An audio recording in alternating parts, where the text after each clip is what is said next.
Let's grab this here. Okay. We have Alfred Anzaldua, as soon as I can find his talk. Where'd it go? Yeah, there we go. No, here we go. All right. Is that your entry music? Yeah. Oh, okay. Well, there we go. Alfred Anzaldua has made significant contributions to the National Space Society over the past 30 years, serving as the Executive Vice President and Chair of the NSS Policy Committee, where he often leads the authorship of NSS policy papers. His professional background includes 16 years with the U.S. State Department's Foreign Service, engaging in diplomatic and science-related roles across Latin America and the Caribbean and in Washington, D.C., serving as Consular Officer, Economics Officer, and Science and Environment Officer.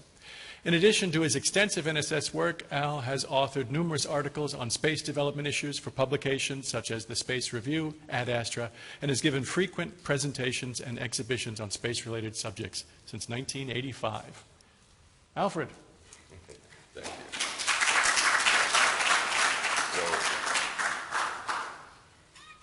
So we're going to be talking about respect here, okay? I'm serious. Okay. So you might be looking at that and saying, well, gosh, it's funny the way you're spelling respect, you know. But I'm hoping that this is going to all make sense eventually, because you need respect in space to understand the kind of respect that you need on Earth. And that is linked to long-term sustainability. Where's this? I just pressed this top. Or here. Yeah. Ooh, whoa, went too far. Hold on. Holy cow. I just wanted one. Okay. Okay, so I don't trust it. I'm going to use this. Use the down arrow there. Yeah. And then you should be able to use this button for a pointer. Okay. So the kind of respect I'm talking about is not green. It's better than green. We have to do something better than green. Okay, so we also have to understand what the great enemy of long-term sustainability is. It's very simply, it's waste accumulation from careless industrial processes. Okay, so these careless industrial processes have created a huge amount of waste on the Earth and even on the surface of the moon. And it doesn't matter if you call it trash, debris, refuse, garbage, it's all destructive. And here are just some examples. Many tons of plastic infest the Earth's ocean. Tons of debris clutters Earth orbits, and there are many tons of trash, including human waste, on the surface of the moon. So when people talk about space debris, how do you know if they're talking about orbital debris or the surface of the moon? And by the way, some of that people might classify as garbage on the moon are really heritage pieces. So. And you can talk to Michelle Hanlon about that, because we need to protect those heritage pieces. But I don't think we need to protect human waste, but I may be wrong. So this is such a huge problem on Earth that every one of you right now has microplastics in your bloodstream. It's found in human blood and in human organs. Okay? That's how bad waste can be. All right. So, and this habit of leaving waste around, it continued. By the way, give me 7, when I'm to 7 minutes, tell me, please. 7 minutes. Is it already 7 minutes? Holy smokes. Okay, okay. All right. Well, you know the services that are provided. I don't have to belabor this. Okay. So what is the consistent impact of careless waste accumulation on sustainability anywhere? And what can we do about it? Well, we can do best practices. We can do something about making sure that you have the very best practices.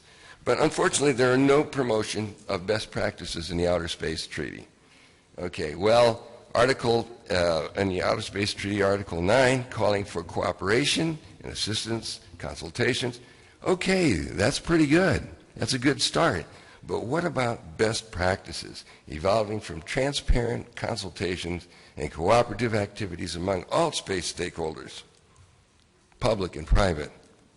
All right, so it's not my only idea, but I'm a bottom-up guy, and instead of a treaty-first guy. And I think that international framework agreements, which I hear more and more about at COPUOS, is a good way to come up with best practices, as long as everybody is included in it. So best practices must be better in green. I said that. Why? Why is that? Here's the UN green economy definition. Notice the words reduced, low carbon, reduced pollution, emissions, etc. That's not good enough. Green is not good enough. Best practices should come from renewable space economy tactics. This is, and we call that respect. Respect for life in space can bring respect for life on Earth. Okay, so I'm going to have to go through this a little fast. Okay, what are we talking about as far as respect? We're talking about zero waste accumulation is the goal of the respect economy. It's a type of circular space economy. Where would you find this kind of zero waste, where everything, any kind of waste is turned into a product or a substance to be utilized? Where would you find this? It has to be space. It has to be space. And why would you just, for instance, orbital debris, why deorbit it, creating air pollution when you could salvage, repair, service, or refurbish it instead? But wouldn't it be costly? Well, what's the cost of not doing it? What is the cost in profits? And what is it worth as far as earning profits if you continue, all right, doing something? And luckily, there are dozens of companies now, Astroscale is on the forefront of this, probably in cislunar industries, that are really doing something about cleaning up waste and turning it into useful products.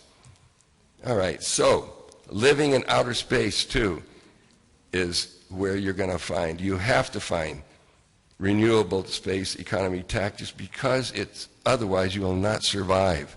So human communities in space living within contained atmospheres and ecosystems have to completely recycle gaseous, liquid, and solid waste. But these respectful lessons learned in communities can be brought to Earth, and human expansion into space can help fulfill these 17 SDGs, Sustainable Development Goals. Because, and I'm going to rush through this, but obviously SDG 6, clean water and sanitation, that has to work in space. It has to be everything, you're downwind and downstream of everything. You can't pollute at all. But these technologies can be used on Earth. So we see the 17th or the proposed 18th SDG as sustaining the rest of and making the rest of the SDGs truly sustainable. Thank you for your time and attention. How far did I go over? Not at all. Just 5 minutes. Okay. Thank you. Do you want to take some questions? Well, yeah. Quick questions. I got, what, 2 minutes? You got 2 minutes? Anybody have a question? Yes. Any way you're going to enforce this? No, you can't enforce it. What we have to do, an international committee, what we try to do is get a consensus of voluntary guidelines. We propose voluntary guidelines, and there's no world police, thank God. So you have to get people, you have to convince people. Yes? So how are you coming on that 18th SDG? Are you getting any traction? As far as the delegations go, not yet. But what I think the value of it is, not just to get a delegation. Well, first of all, as a permanent observer, we cannot propose this. Okay, so we have to get a state party to propose it. Okay, and we're working behind the scenes for that. COVID was a big blow, knocked us out for 2 or 3 years on this issue. But what it does do for us is that it gives us an excuse, a reason to keep talking about living and working in space, which is the main thing that the National Space Society, wants to bring and convince people all over the world that living and working in space will benefit all of humankind, both in space and on Earth. So we're still plugging away at it. Yes? Who owns an abandoned satellite in space? Okay. Well, understand that the majority of orbital debris, 8,000 tons of it, okay, cannot be identified. Cannot be identified as to who the launching entity was. All right. So we do have a plan, we have a talk specifically on what to do about the objects that in space, a way to have ownership for them, for the objects, and it's too complicated for me to go into in this moment, but that's got to happen so that people take responsibility and we can actually create these framework agreements to make that happen. So right now it's a big problem. It's a big problem because, space is big, right? People didn't imagine this current situation. Yeah. So. Excellent. Well, thank you. Okay.